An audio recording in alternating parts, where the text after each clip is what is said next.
I will turn the floor over to a man who wears many hats, Mr. Ron Levine, Grammy Award-winning performer.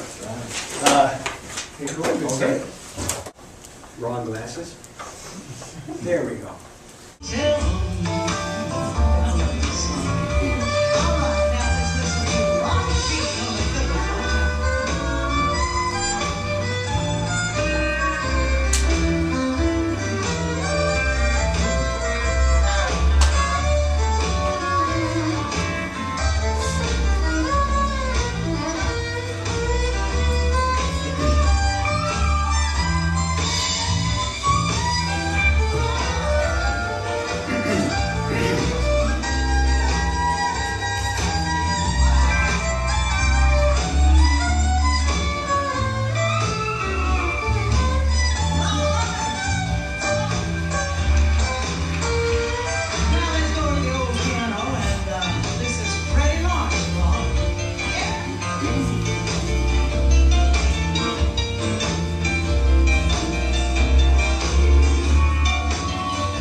When I was about seven, Leonard Bernstein used to have young people's concerts.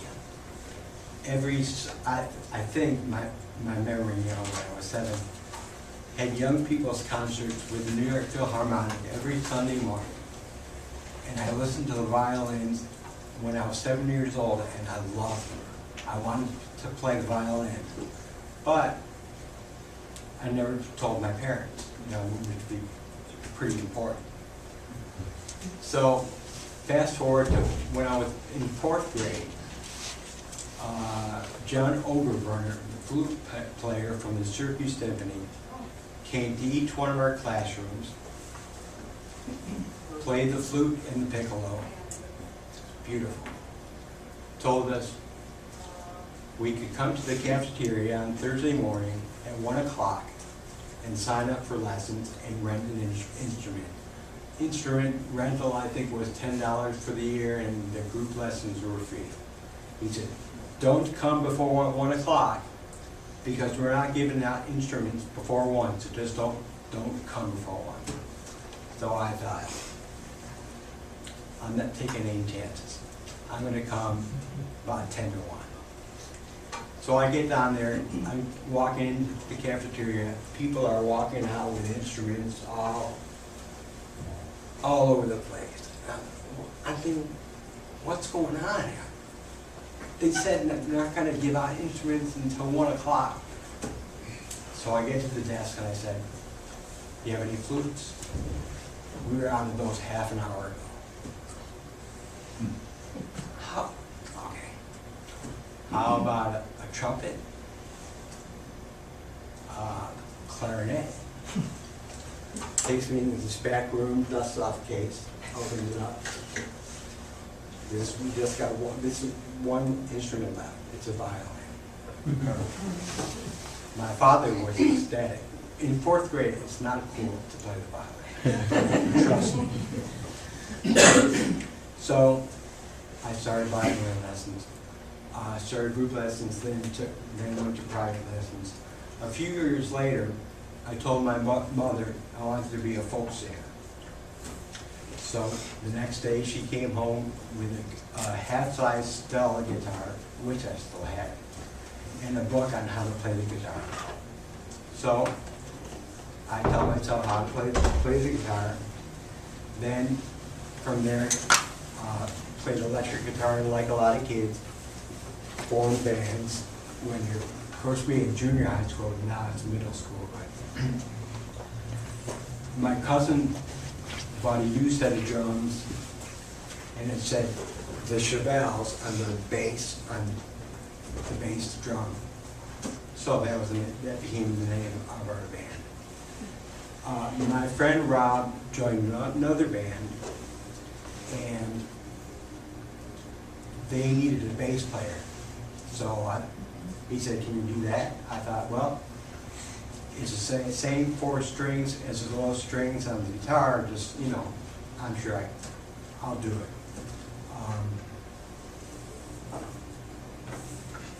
When you're offered an opportunity, take it. They're very few and far between in the music business. When you get an opportunity, take it. You can change your mind and later get another opportunity, but you don't know. So I took it. I was one day. The topic was the Beatles. I thought, oh. And he was talking about how interesting their harmonies, how unique they were compared to what was going on in rock and roll music at the time. And I thought, if Leonard Bernstein thinks the Beatles are cool, I can tell my father that, and that rock and roll is cool. I'll apply. If anybody wants one of these, give me your address and I'll send you one for free. But the inspiration for this was it's Beatles, Bernstein, and Beauty and the Beast. There are 6 Beatles songs, 3 songs from West Side Story, and Beauty and the Beast, only because my daughter liked me playing the song. And there's no singing, so you'd be thankful for that too. Interview in Ithaca, it was with Carl Husa, genius of the keyboard. And at the time of the interview, he was in a class, so I knocked on the door, walked in and said, told him I was here for the interview, handed him some music I was writing.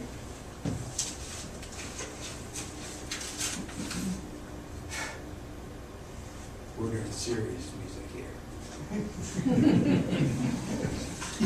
So, I thought I better work on it a little bit more.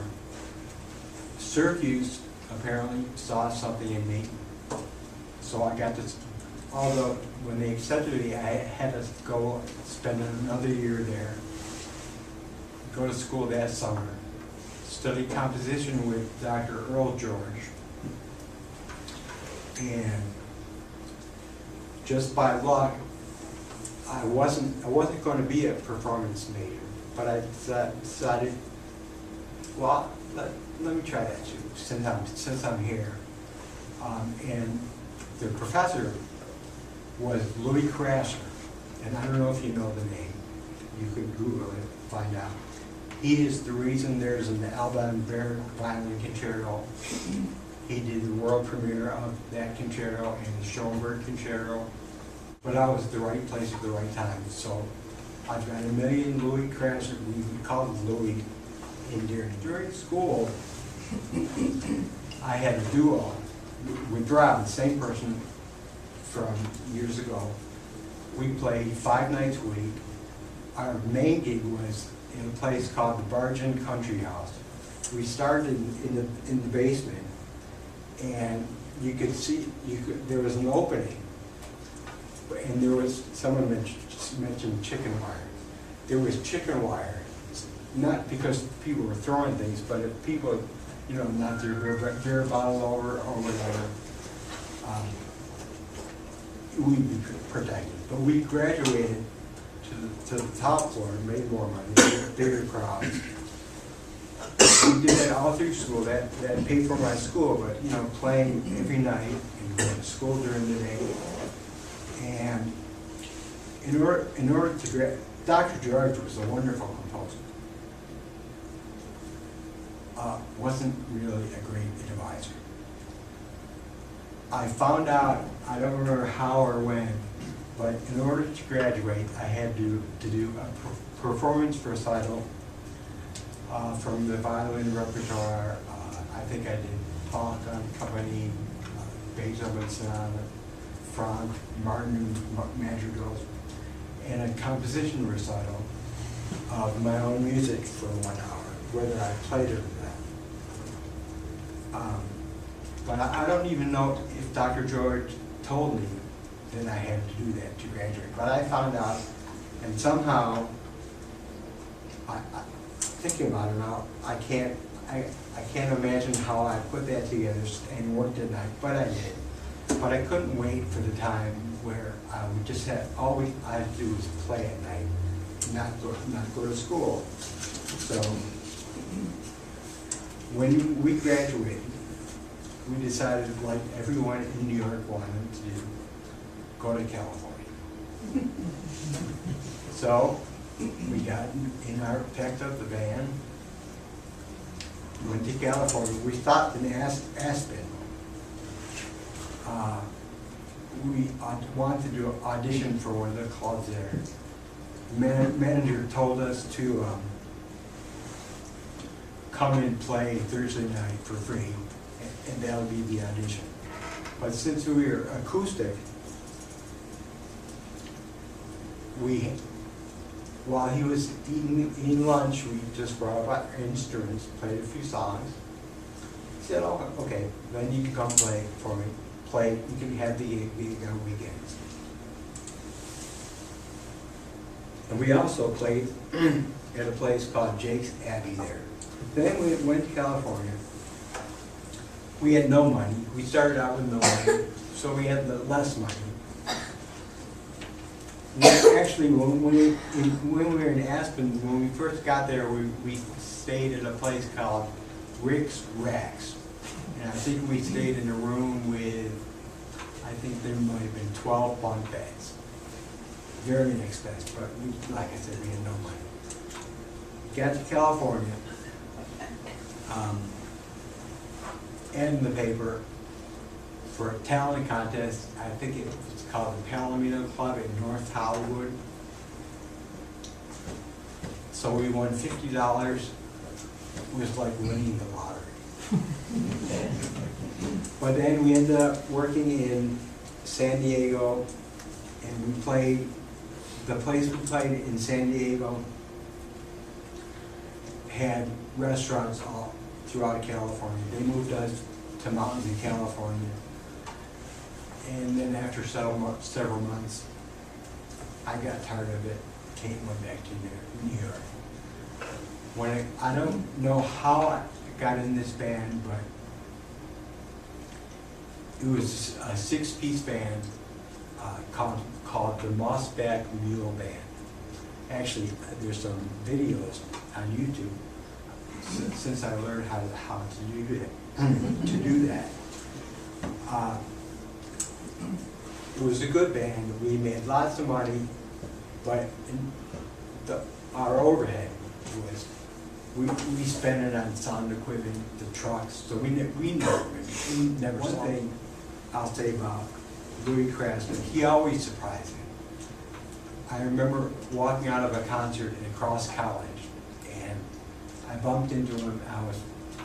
I didn't want to see him because I knew he's going to say, "What are you doing now, Ron?" And I was so embarrassed to say, "I'm playing fiddle in a country band." And he said, "Oh, that's wonderful. So many students, when they graduate, stop playing music. I'm so happy." He always, but that's the only Louis story here today. Country stars, or maybe other stars too, after they've done their shows or they would always love to go out here and hear local music, hear what the local bands are like. So we were playing in a city called Westmoreland, and Charlie Daniels walked in, listened to our last set. He ended up engraving. He signed his name on the guitar player's Telecaster, but he engraved it with a ballpoint pen. The guitar player was ecstatic, so happy.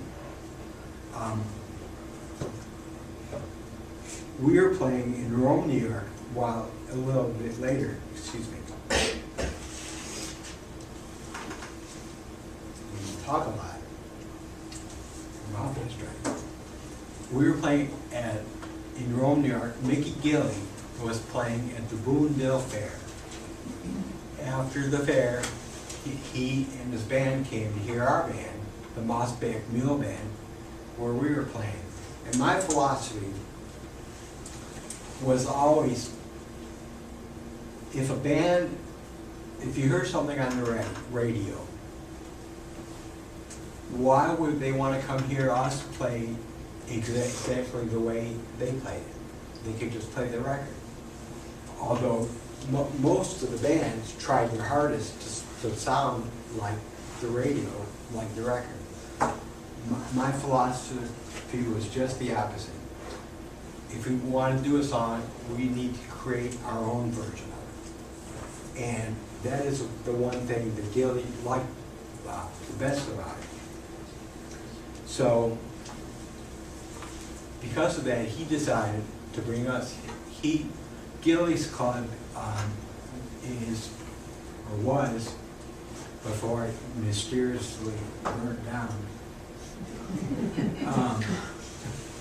the largest nightclub in the world. And he had just built a recording studio attached to it, and wanted us to come down, record an album, and playing his fun.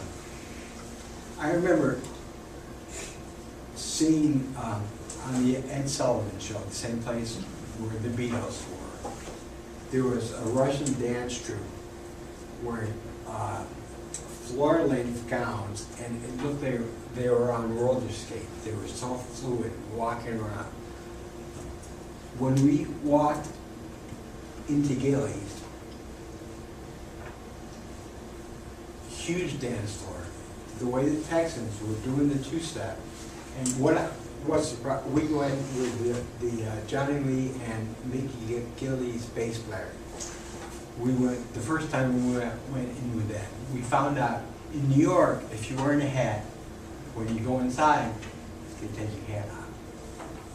In Texas, get out of the car, walk up to the door, put your cowboy hat on, walk into the club, and there are people. Then I saw that same fluidity doing the Texas two-step around that huge dance floor. Guys with their Lone Star long neck in their back pockets with their cowboy hats on. It was amazing. We would write letters to each other, you know, on paper. Put them in, I don't know, put them in an envelope and stamp. There was no internet. Can you explain that better? But Robert actually called me one day, said, Gilly's fiddle player just left, and he's looking for a new fiddle player. So I called Gilly. I said, Gilly, I'm your man. He said, we're leaving in 3 days. Can you be here in 3 days? I said, sure. So I got on the phone. I thought, how am I going to get down there in 3 days? So, but when you're offered an opportunity in the music business, take it, because you don't know. I mean, I always wanted to go on the road in a big show bus with a big star. Mickey Gilly wasn't the one I was thinking of, but that was the opportunity that presented itself. So I took it. Joined Gilly's band, was called the Red Rose Express. His big hit at the time was Room Full of Roses, so that's where they got the name. So I drove, packed up everything I could in my little Dodge Colt, found out that I had the only vehicle in the state of Texas that did not have air conditioning. Even old pickup trucks had air conditioning. I didn't have it, but Pasadena, Texas, that's where Gilly's was. Pasadena shares the border with Houston. Two completely different cities. Driving down Red Bluff, one of the main thoroughfares in Pasadena. After 3 days or 2 days maybe on the road, there was a huge white cinder block building with big, bold, red letters. Knights of the Ku Klux Klan. Did I just go back 100 years? That's a whole separate lecture, so I'm not gonna. So, I get into, I'm there getting, I rehearse with the band. Gilly and the drummer take me in the back room, or side room near the studio. Told me two things. In the band I had in New York, we wore t-shirts and blue jeans. So I figured if I'm playing for a country star, I'm gonna have to wear nice Western shirts and maybe pressed jeans. So Gilly told me two things. He said, what goes on the road stays on the road. I thought, it's your business, do what you want. And he said, he pointed to a coat rack and said, the old fiddle player was bigger than you, so you're gonna have to get your suits altered before you go on the road. He points to a coat rack. There was a red one, a blue one, and a yellow one. Like that.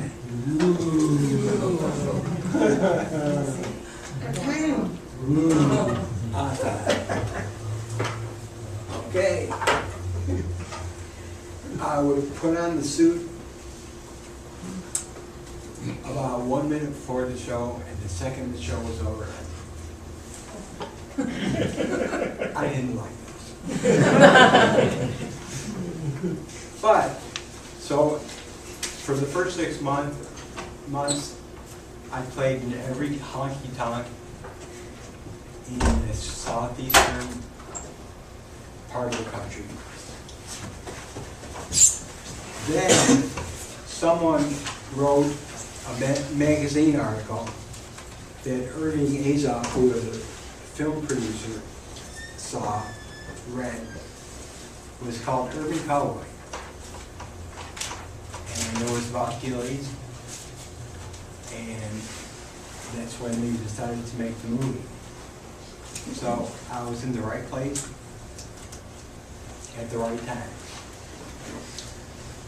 Gilly, Charlie Daniels did several songs in the movie. When he was there, Gilly said, "You want to meet Charlie Daniels?" Sure. I already did, but I thought, okay. He brings it up to him. Charlie looks at me and says, "Oh, Mustang Feel Bad." I was shocked. The song that I won the Grammy Award for. Orange Blossom Fest Special. Every fiddle player in the world plays it. I happen to be there. Like I said, the right time, right place at the right time. Before we started to record it, Patrick Swayze, I don't know if you know Patrick Swayze, the dancer, but his mother choreographed the movie. Before we started recording the song, she walked into the studio. I was in a booth, and the rest of the band was in different places in the studio. And she was in the control room. She said, "You know what?" She got our attention and said, "What I'm going to do is I'm going to dance the hoedown that John Travolta is going to dance. And I want you to watch me. Watch me for the speed. I'm going to speed up in the middle. Watch me for that. I'm going to give you a cue for when it ends. And then it has to end right when I tell you." So we followed her, and that's what we did. Then the engineer said, "Ron, just one day." Engineer said, "Can you play a harmony part to what you just did?" I said, "Sure." So I did that. So you probably can't see this, but because the director wanted it to be accurate, way in the back, in the left, you may see two fiddle players. I played both of the parts on the track, but since there were two fiddle tracks, they wanted to have two fiddle players in the movie playing. So you'll be watching John Travolta dance and Gator Conley. But if you happen to, around 1 minute into it, like I say, in the back left, you may see two fiddle players.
And she walked out of the studio set, and we never saw her again.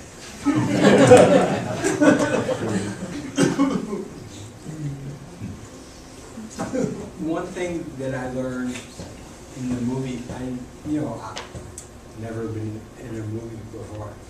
When the director says, take 5, 5 just doesn't mean anything. It could be 10 minutes, 30, 2 hours. But the first time, we rushed back on stage to make sure we were ready. Then we started to get the feel of it and realized it didn't mean anything. So one time when they said take 5, Johnny Lee came up to me and said, let's go over to the studio and write a song. I said, Johnny, what if they didn't need us? He said, okay. So we went over to the studio, spent 4 hours there, wrote a song, pretty good song I thought. Came back, and they still were ready for it. Then about an hour later, the director called me today, said, that's enough. What I'm going to show you now, one of the songs Johnny Lee sang in the movie was Cherokee Fiddle. It took me about 3 minutes to cut the tracks in the studio. It took 4 hours to film it. It's 9 seconds. 9 seconds of music took 4 hours. They take tape measure out to the camera, film one angle, do whatever they do for 20 minutes, come back, another angle, tape measure. They only have one angle on the film, but 4 hours. Anyway, if you want to just play up to that.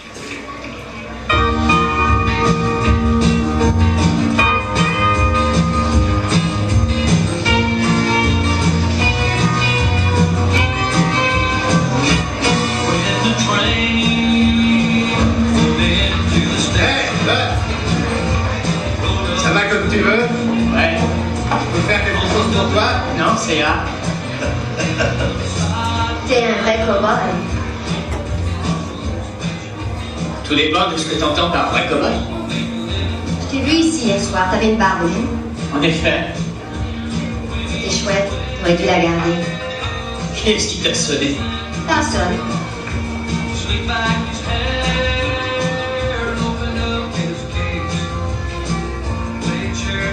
Tu sais faire le deux temps? Tu parles.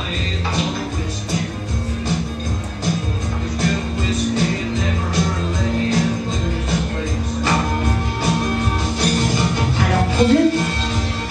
Si tu veux.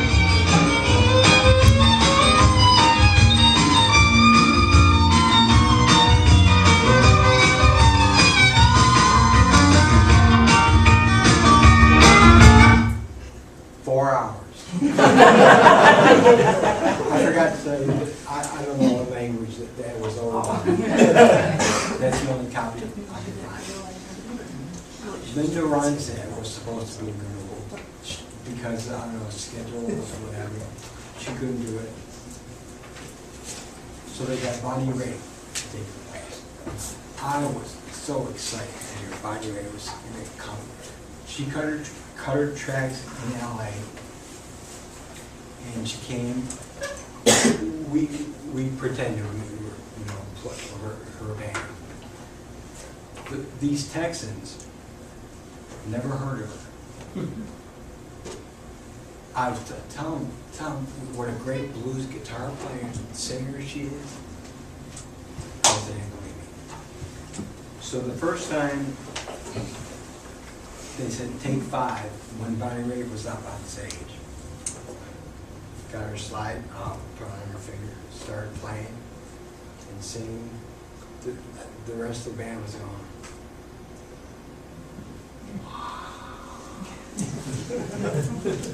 So every time they said take 5 when Bonnie was there, we jammed until they were ready for us next time. I'm probably the only person who ever said a check back to the union. But they sent me a check, and I called them and I said, what's this for? Because I wasn't in LA to do a session. And they sent me the union contract, and it had my name with all these top LA session players. And I called them back and I said, that's not me, I'm sending you the money back. I said, I think it sounds to me like Byron Berline. You might want to start there, but it's not my money, so I don't want it. Usually would sign autographs, but usually people would buy concessions, buy albums, T-shirts, whatever, and he would sign it. What I didn't, well, first, the band thought, why don't we make T-shirts and sell it also, and make some money ourselves? So we made, I thought they were really nice looking black T-shirts with the Urban Cowboy logo on them. Highly illegal, I'm sure, because we had no permission to use the logo. Sold them like that. So when we got back to Texas, we thought, we'll order a bunch more and sell them too. Get back to Texas, gotta stop. We didn't realize the road manager, a percentage of his pay was from the concession, and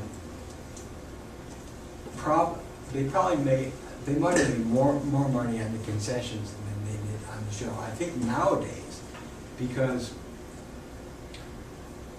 artists don't make much money on CDs and MP3 downloads, they make a lot of their money on trying to do as much as they can with concessions and at their shows.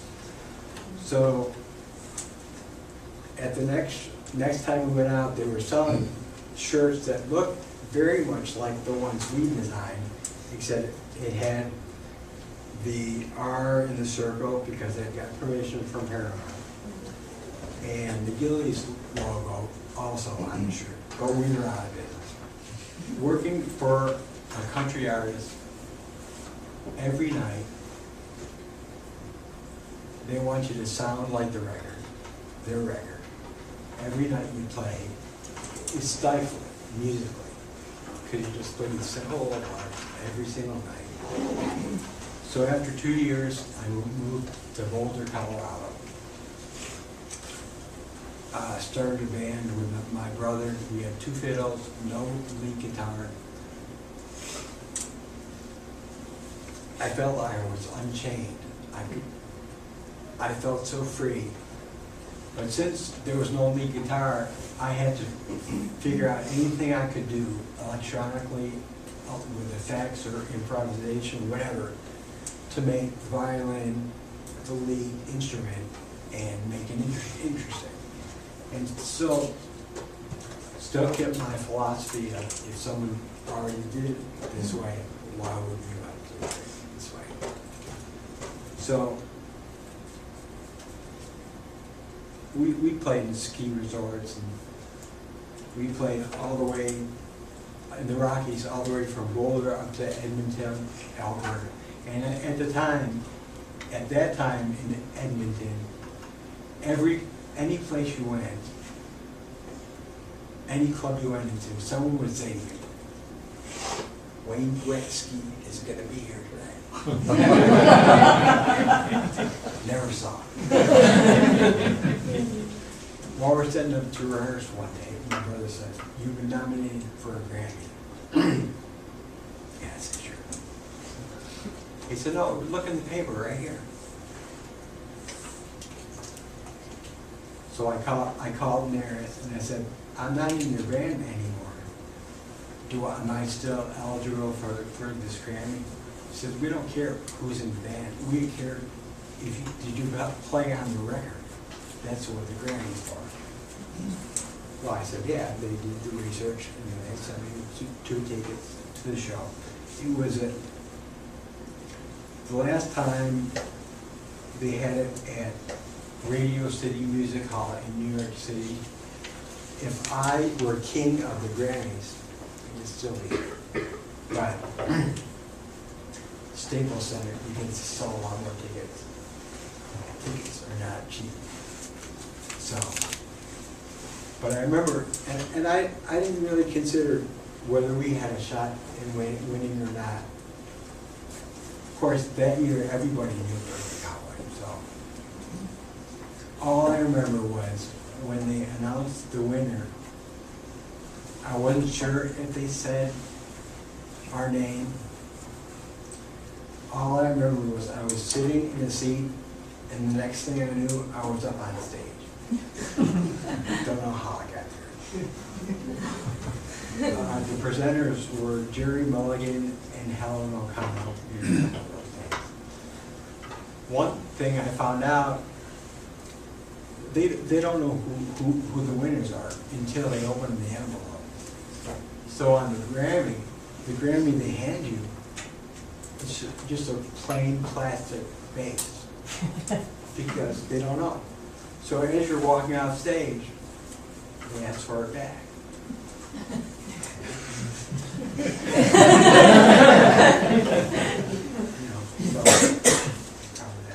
I thought that if you won a Grammy Award, you're automatically a member of NARS, the National Recording Arts Societies. When I moved to Nashville, I went to their office and said I want to join. They gave me the form I had to fill out and to meet the requirements. I said, no, I won a Grammy Award. They said, yeah, I know, but you got to fill this out. So I did. So I'm a voting member of NARS. I decided that if you're going to do something in the music business, you need to be in LA, New York, or Nashville. I was going to go to LA, but I ended up in Nashville. I knew more people in Nashville. And I'll never discourage, people, say, oh, I want to go to Nashville and be a guitar session player or be a star. I'll never discourage anyone from doing it. But I'll go out of my way to tell them the reality. If you're a musician, not a musician, and you're going to go to Nashville and work on sessions or work on the road, you need to be world class. You need to know how to network, how to make networking is very important. And you need to be liked, well liked by everybody. If you're great, because there's so many great musicians there.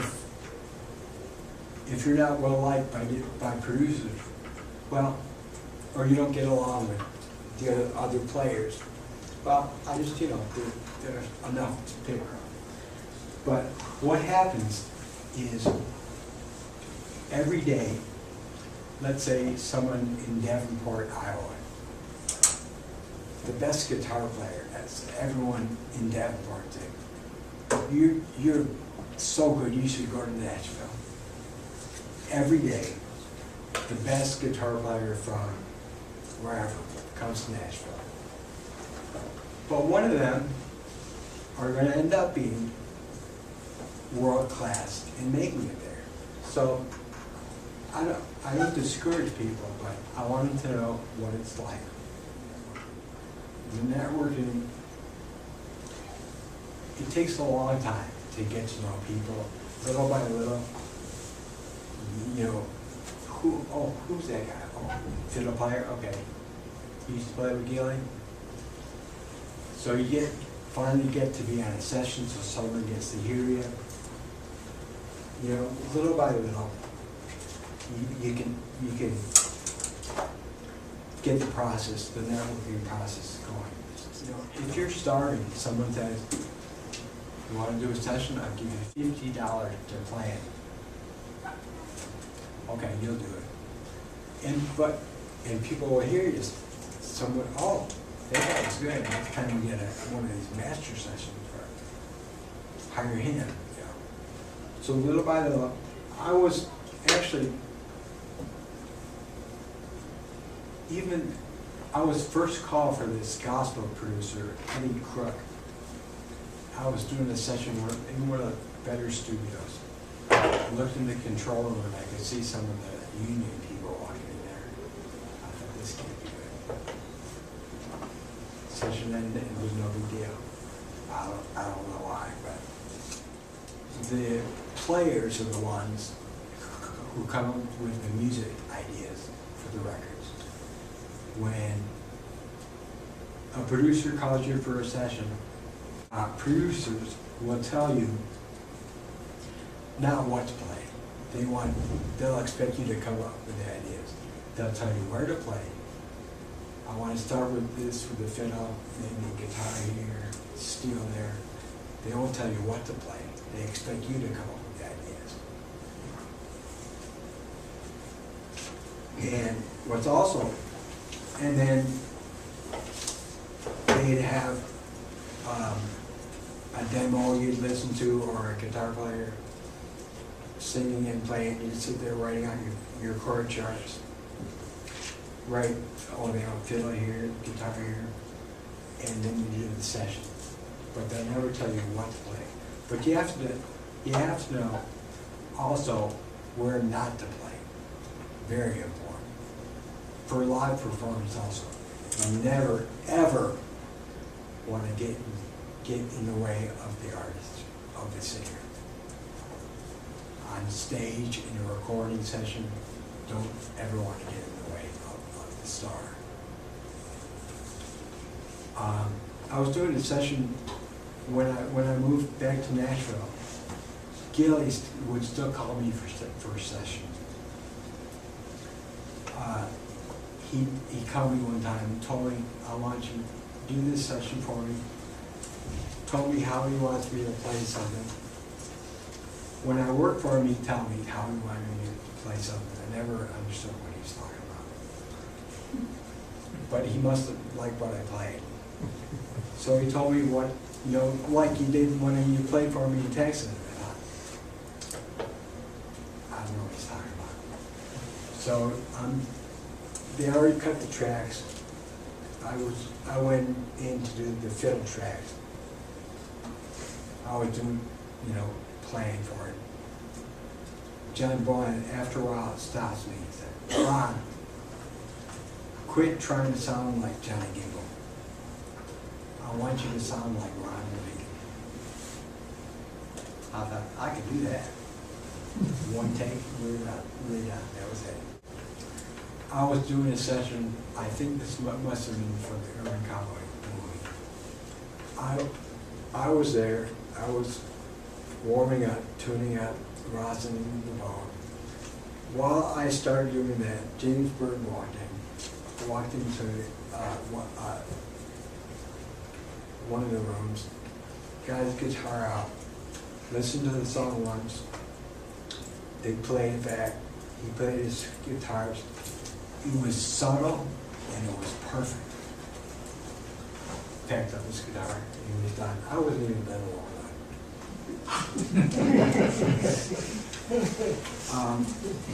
I was doing one session at RCA Studio B where Elvis recorded. I played one high note, kind of a stinger. They were hooting and hollering in the control room, just one note in the whole song. That's what they wanted. I did one session where I played a mandolin trill up an octave, and that was it. Someone like that, they called me for another session and they wanted me to do something just like that for their own record.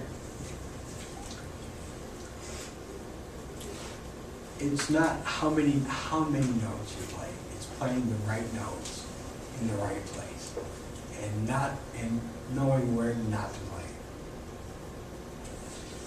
When I lived in Hendersonville, north of Nashville, you could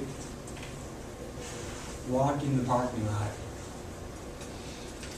Great keyboard player lives there. Great drummer lives there.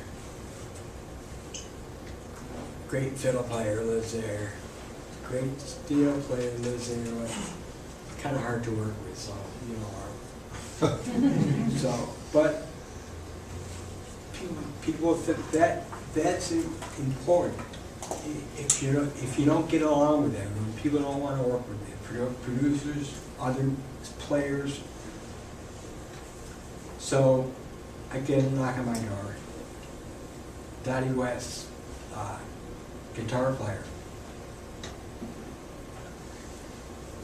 knocked on my door and said, our fiddle player just quit. We're going on the road with Kenny Rogers in a couple days. You want to go with us? Sure. Can you play rhythm guitar? So he gave me some albums, some chord charts. No rehearsal.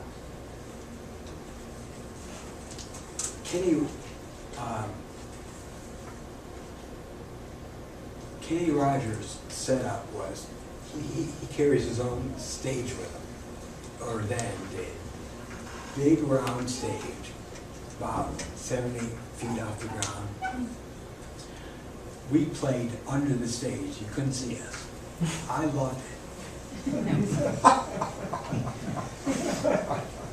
The bus and buses would drive. I remember the first 2 gigs were in North Carolina and used the auditorium for the college, the university. North Carolina and then North Carolina State. Bus drives into the arena. I get out, I see just a bunch of blue seats. Do the show, get back on the bus, go to sleep, wake up in the next arena, get out, look up, looks like the same one, except now all the seats are red.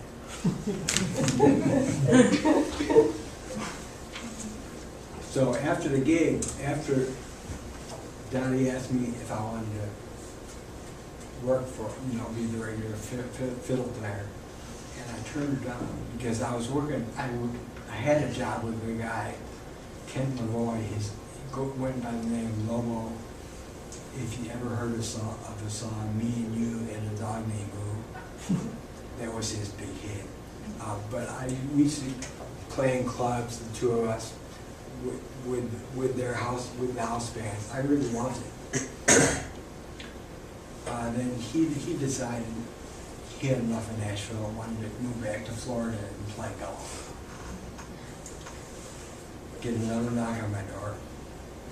I want to go out with Dottie West again. Sure. This time, at the end of the tour, Dottie said, would you like to be in my band?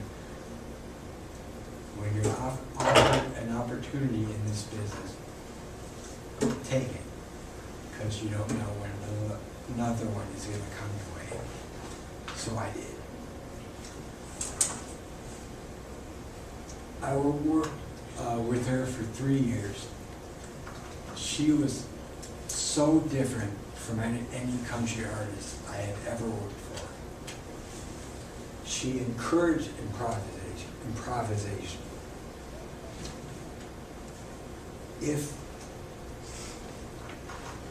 If you played like a solo the same as you did the night before, what's wrong? You're not feeling well? The first time, the song you saw at the beginning, the first time we played it, there was one fiddle solo. Then one time she said, "I'll play it again." So I played it again. And then the song kept going, and she said, "One more time." Then it evolved to what you saw at the beginning of the presentation. Part of the show after we did Your Cheating Heart, one night she looked at me and said, just play something, anything. Okay. So I played Over the Rainbow. And then the next night she said, now play something again. So this time I played Over the Rainbow again, but the next time I learned something different. So I played a different song, and then it became, then there was one song that I did. One time I started playing some Bach, but there was one song that she really liked. So whatever I played, she always asked me to play that song. Then we played a couple of other fiddle songs, and it became, that part of the show was like the Ron Levine show. You can, on my website, you can hear examples of doing the show. Honestly, nothing compared to doing that. After the show, getting on the bus, nothing was worse. But you learn how to read without getting nauseous. I saw every episode of the Andy Griffith show 5 or 6 times. That's all we had. Of course, there were 2 of the guys on the bus that liked to watch movies where heads blew off. When everyone went to sleep, they would watch them. Players in Nashville, they're world class, and they're always trying to get better. No one ever thought they were good enough. Always thought, everyone. I thought I was the only person. I thought I was terrible. Always had to get better. Then I found out the keyboard player who was my roommate with Dottie West thought he was terrible. Always had to work on getting better. He would set up his keyboard at night. I was getting ready to go to sleep, but he was conscientious. He put headphones on and practice the keyboard. So I would hear. I said, Barry, you're not helping me. So, and you can't copyright the title anyway, so there's no point. So while he's telling me this, I'm thinking, so I can write a book called Gone with the Wind. And the guy on the phone tells me, for example, you can write a book called Gone with the Wind. It's the content that you're copyrighting. The Grand Ole Opry, we do our show, we do a sound check. Each one of us would spend about 20 minutes getting our sound, getting it right with the house, with the monitors. It'd take us 4 hours to do the whole thing. The Grand Ole Opry, there are 3 artists on a half-hour segment. You have one artist does their segment, there's a commercial, you have 60 seconds to find the nearest amplifier, plug in, and be ready to play. But the engineers there have been doing it for years. They're excellent, which, I just plugged it into an amp, but you heard the sound of it. It's a very, very, professional sound. We would always play, whenever we did the album, we got to do the TV segment. All the rest were on the radio. If the house band got to do the TV segment, they got the TV pay, which was higher. So I went to Weldon Myrick, the steel player, and said, "You want to play with us?" He said, "Of course." I said, "Weldon, we're doing your sheet and harmony game." He looked at me and said, "They all paid the same." He was just glad to do it. So I said the jury ends with that grand lobby, but the jury is not over. I'm still, in the last several years, creating these 2 CDs. And like I said, it's not a shameless plug. I'll give them to you for free if you give me your address. But I also found out, we used to joke about phoning in your card. I was offered to play fiddle on a recording for a band from Switzerland. They did the tracks there, put it in a Dropbox folder. I pulled the tracks out of the Dropbox folder, loaded it into Pro Tools, played my fiddle part, put it back in the Dropbox folder. They got in Switzerland. They did the same thing with a steel player. So you can phone it in your part. Even with the Grammys, I've got some friends with the Grammys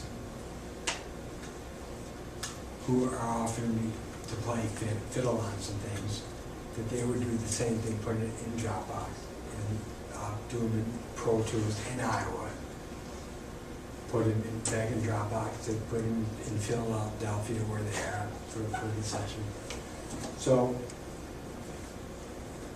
the journey is not over. Now I'll be glad to answer any questions you have.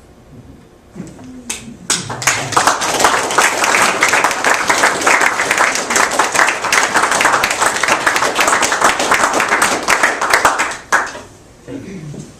Thank you very much. Thank you. I'll change my glasses. So you want to know how I got to drive the bus? Sure. I'll tell you the story about Doug and I used to sit up in front of the bus and beg the driver, "Let me drive."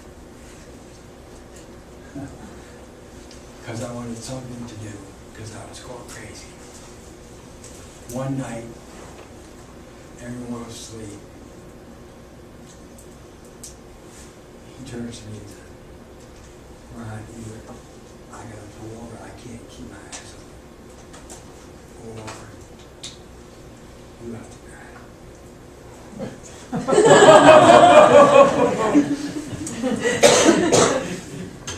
You don't stop the bus to switch drivers. Driver gets off here with one foot on the gas. You slide in, grab the wheel, get on the gas. How about you, Marathon? So, I won't go into more of that, but I got to be the relief driver, but I had to get a chauffeur's license because you're hauling people. I asked Doug one time. Doug was from England.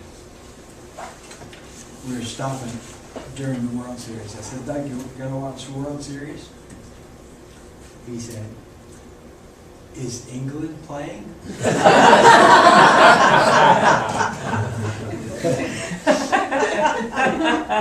Bingo. He said, "Well, then why do they call it the World Series?"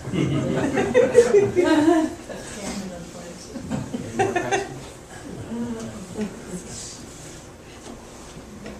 Then I guess Again. we're done. Thank you. All right.